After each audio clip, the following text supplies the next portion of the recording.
Welcome back to Descendra Boys. Back lagi bisa minum Kiku aja. Ini sorry banget suara gue agak sedikit serap karena gue kemarin habis batuk, sempat hilang suara juga guys ya. Tapi ini agak mendingan. Jadi gue akan lanjut konten demi kalian ya guys.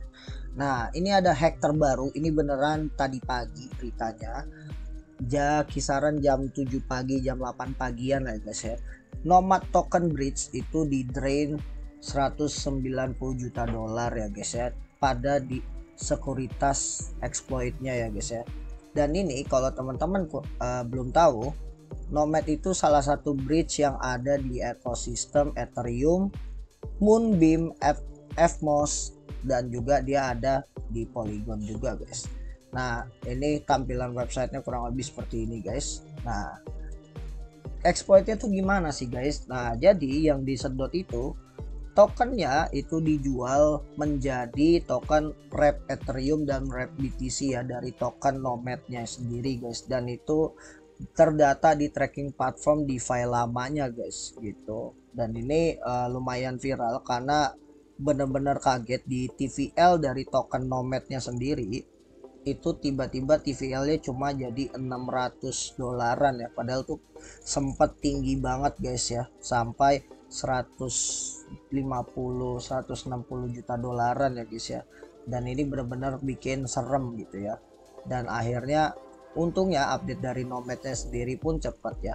Dan selain YBTC dan Rapid, ternyata juga ada USDC, token Frax, token Query, terus token Hummingbird, Yagon, DAI, Gero Wallet, Card Starter, Saddle DAO, dan juga C3 ya. Ini token-token yang ada di ekosistem Moonbeam ya, kebanyakan gitu guys ya.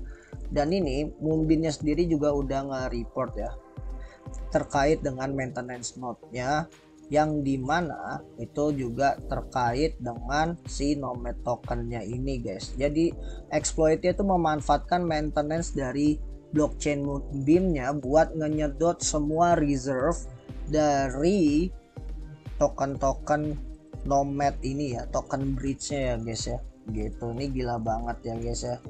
Dan juga mereka tuh juga bridge-nya bisa ke Avalanche juga ya guys ya gitu ya, itu buat nambahin juga. Nah kalau kita lihat lagi dari analitiknya sendiri, nah ini salah satu blockchain analitik, blockchain researcher yang bernama Sam Citizen, dia itu researchernya Paradigm. Nah dia bilang ini di sini kalau sebenarnya udah ada yang notice salah satu researcher blockchain juga, ini kebetulan namanya CIA officer bukan CIA yang polek di US ya guys ya, bukan ya.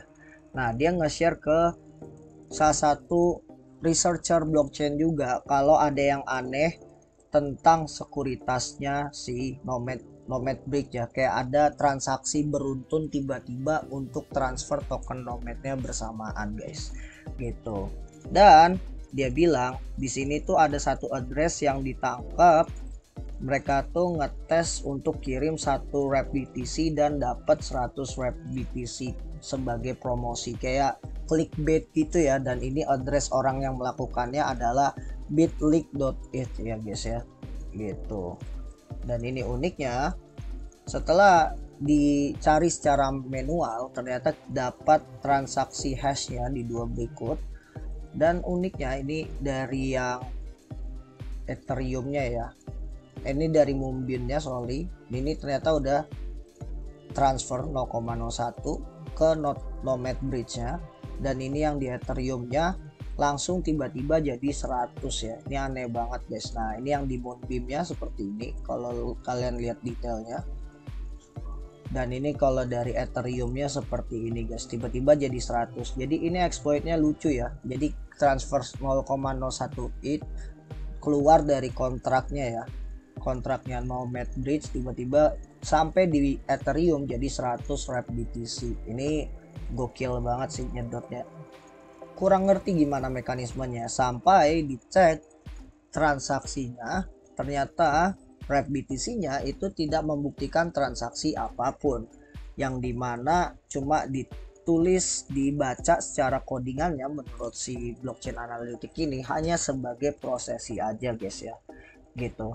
Dan tidak ada proof apapun, dan ini pertanda buruk karena pasti ada yang bermasalah di belakang transaksinya. Dan setelah dia cek, ternyata ada dua kemungkinan ya. Jadi yang pertama itu apakah dia ditransfer secara terpisah, di approve transaksinya secara terpisah, atau suatu yang salah dengan kontrak replikanya. Nah, jadi kok biasanya setiap transfer di blockchain ada kontrak replikanya yang disetor di dalam on-chainnya ya, sebagai bukti kalau transaksinya terjadi apa-apa, yang dimana bisa dipakai untuk nge-cancel transaksinya guys. Biasanya seperti itu, tapi di sini tidak terjadi guys, gitu. Dan akhirnya di sini bisa disimpulkan kalau ada satu kemungkinan kalau replikanya itu ternyata gagal guys. Jadi replikanya yang harusnya dilakukan di transaksinya berhasil tapi digagalkan, atau mungkin ini memang digagalkan sengaja ya. Apalagi tadi kita lihat dari sini, dari pihak Moonbeam-nya pas banget lagi maintenance node-nya si Moonbeam ya guys ya, gitu.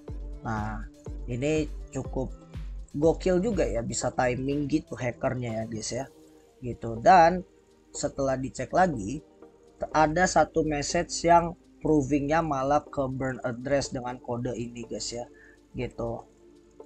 Jadi kontraknya ini malah nge-accept sebagai rootnya ya, gitu. Jadi status dari replikanya itu malah berubah guys, yang harusnya memang tersimpan untuk sebagai bukti cadangan data ternyata malah enggak gitu ya. Itu jadi konyol banget. Ini mungkin para teman-teman developer blockchain mungkin bisa koreksi kalau statement gua tuh salah atau enggak ya guys ya. Ini cuma dari pemahaman gua secara kasarnya guys. Nah, dan ternyata rootnya itu beneran ke address yang buat ngeburn token ya. Jadi bukan ke address yang seharusnya untuk direplikakan sebagai transaksi cadangan in case kalau fail. Dan ini acceptance-nya true. Ini gila banget sih guys. Dan setelah dilihat dari upgrade rutinnya, root 00 nya itu memang menggunakan nilai yang tidak ada sebenarnya dalam transaksi, yang sebenarnya ini harusnya menjadi praktik umum ya, gitu. Tapi ternyata malah memberikan dampak yang auto proving ya. Jadi kayak dari blockchainnya error harusnya, malah jadi replikanya yang harusnya biasanya kalau ke burn address artinya gagal tinggal langsung ke cancel, ini malah menciptakan bug, malah dia menduplikat transaksi berulang-ulang untuk mengirim token yang harusnya nilainya kecil tiba-tiba jadi banyak, kesedot terus gitu ya guys ya. Nah, ini unik banget gitu ya.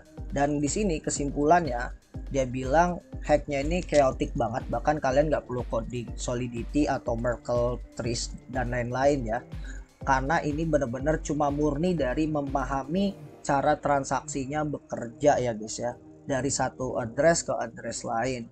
Yang seperti tadi kita jelaskan, memang ada yang kesalahan dari transaksi duplikatnya ya, yang dimana itu sebagai bukti kalau misalnya transaksi itu mau digagali, tapi ketimbang digagalin ternyata malah menciptakan duplikasi guys. Itu kesimpulannya.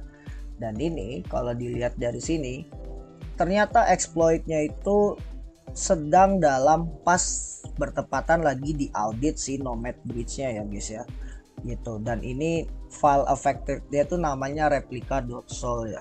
Jadi replikanya ini filenya, dikiranya ini filenya itu untuk divalidasi kalau dia nggak kosong gitu ya guys ya, ternyata kosong gitu ya. Ini yang gue tangkap ya guys ya. Mungkin teman-teman developer bisa koreksi gue kalau misalnya ada salah guys, gitu.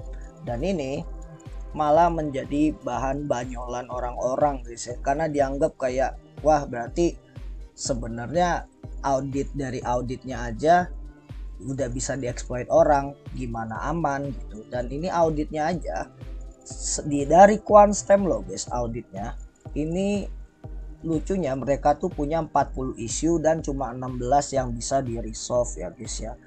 Yang 16-nya itu high risk isunya cuma satu untungnya dan udah terresolve. Medium risknya 6 dan itu resolve semua. Low risk isunya itu dari 18 cuma 7 yang resolve gitu. Informational risk isunya dari 9 cuma satu resolve, dan risk issue yang tidak diketahui ada 6 tapi cuma satu yang resolve. Nah, dari yang kurang resolve ini kita bisa simpulkan bahwa ini dimanfaatkan sama si hackernya untuk menciptakan duplikasi transaksi gagal yang palsu guys, yang dimana harusnya bisa digagalkan malah menciptakan duplikasi transaksi berhasil yang berulang. Padahal sebenarnya kalau kita lihat dari blockchain explorer-nya di sini, ini harusnya menjadi satu transaksi aja, ya udah kirim 0,01 rep BTC sorry. Nah, rep BTC aja gitu guys, bukan mengirim berulang-ulang. Nah, jadi kalau dari kasus bridge ini, dan kita udah dengar-dengar banyak kasus bridge hack kemana-mana seperti dari Ronin, dari Harmony punya bridge dan lain-lain. Apakah ini menjadi suatu pelajaran bahwa teknologi bridge antar blockchain itu belum siap dipakai untuk kegiatan transaksi sehari-hari guys? Komen aja di bawah menurut kalian kayak gimana guys. Make sure follow Decentra Boys dari Twitternya, dan juga subscribe YouTube kita, dan jangan lupa tombol loncengnya, dan komen kalau misalnya kalian perlu banget ulasan-ulasan yang menarik seputar blockchain, seputar critical discussion dan lain-lain sebagainya guys ya. Alright, itu aja dari gua, Decentra Boys signing out. Let's go everyone.